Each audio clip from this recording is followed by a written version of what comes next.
One of the things that I always find interesting is that insurance agents want to sell you a policy. And I am an insurance agent, and I would like to sell you a policy, but not if you don't need it. So I'm going to do something that most insurance agents don't do, which is tell you, do you really need this product? If you were considering a long-term care insurance policy, we'd consider your age, your health status, which we're going to go over in a second, your overall retirement goals. There's a lot of us out there, I'm going to tell you here in a minute, if you can't afford it, you shouldn't buy it. Your income and your overall assets.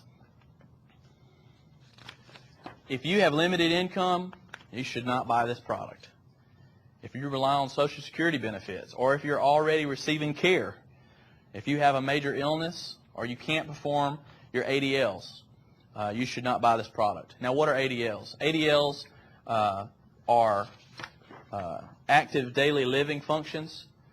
There's several of them. If you can't bathe yourself, feed yourself, you are not cognitively able, you can't transfer, which would be getting in and out of a chair.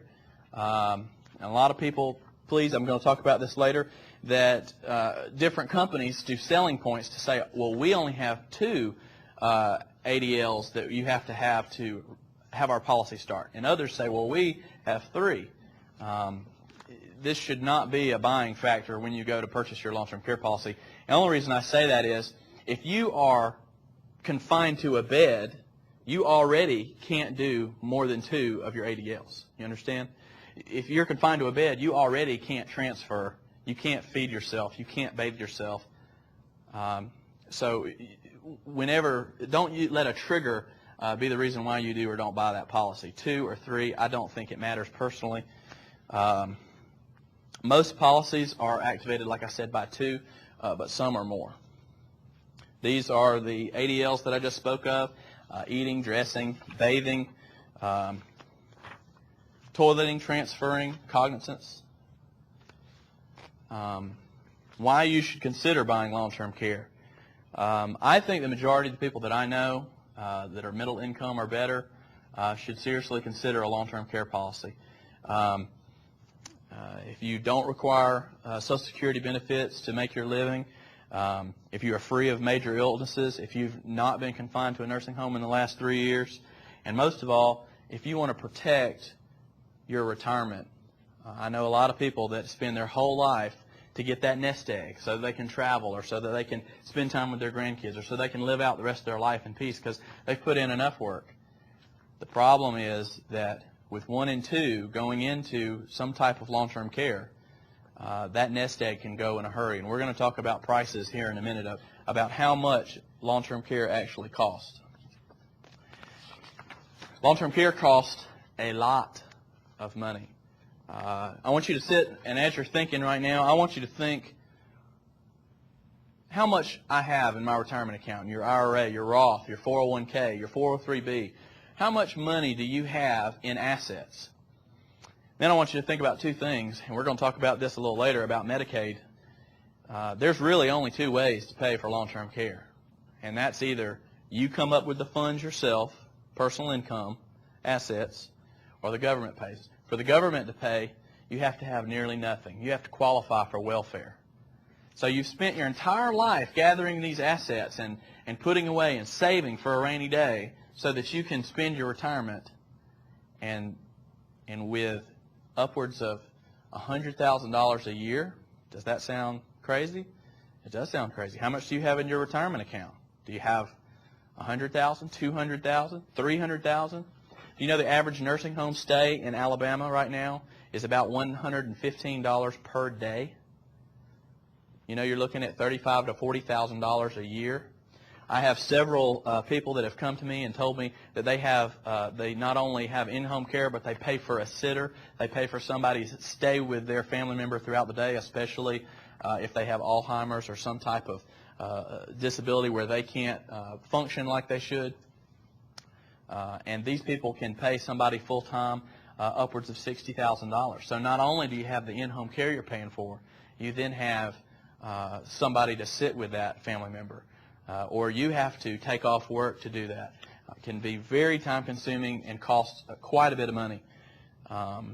Obviously, assisted living, they have some very nice assisted living places, and we're going to talk about later on how your freedom to choose which place you go is taken away if you don't have a policy to pay for it. If you're not paying for it yourself, the government decides where you do or don't go. If there's an open bed, it doesn't matter that you're not near your family necessarily.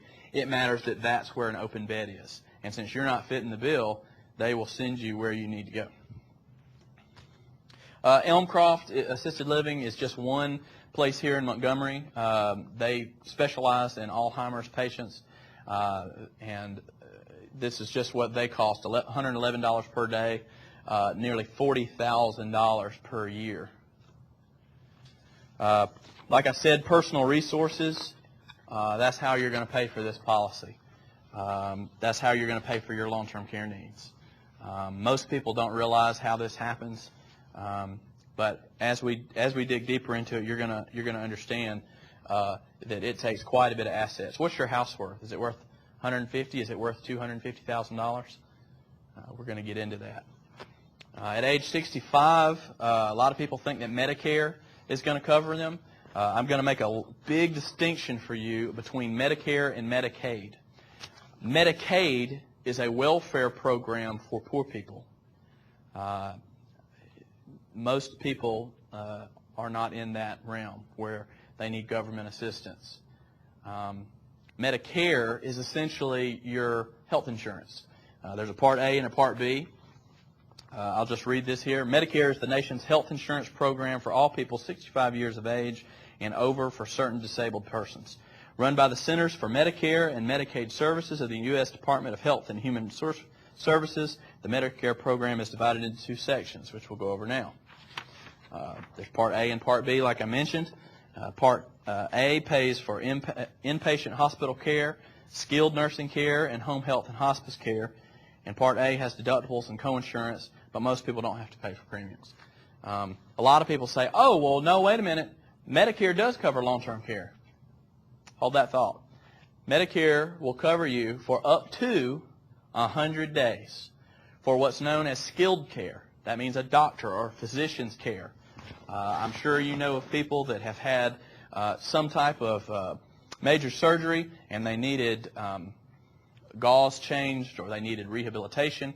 Those people, per doctor's orders, would go to a skilled care assisted living place for rehabilitation up to 100 days.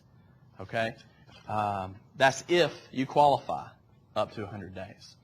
The majority of care given, almost 95% of the care given in these facilities is not skilled care. You don't need a doctor 24/7. It's custodial care. It is bathing. And not to be gross, but it's toileting. It's transferring from a bed to a chair.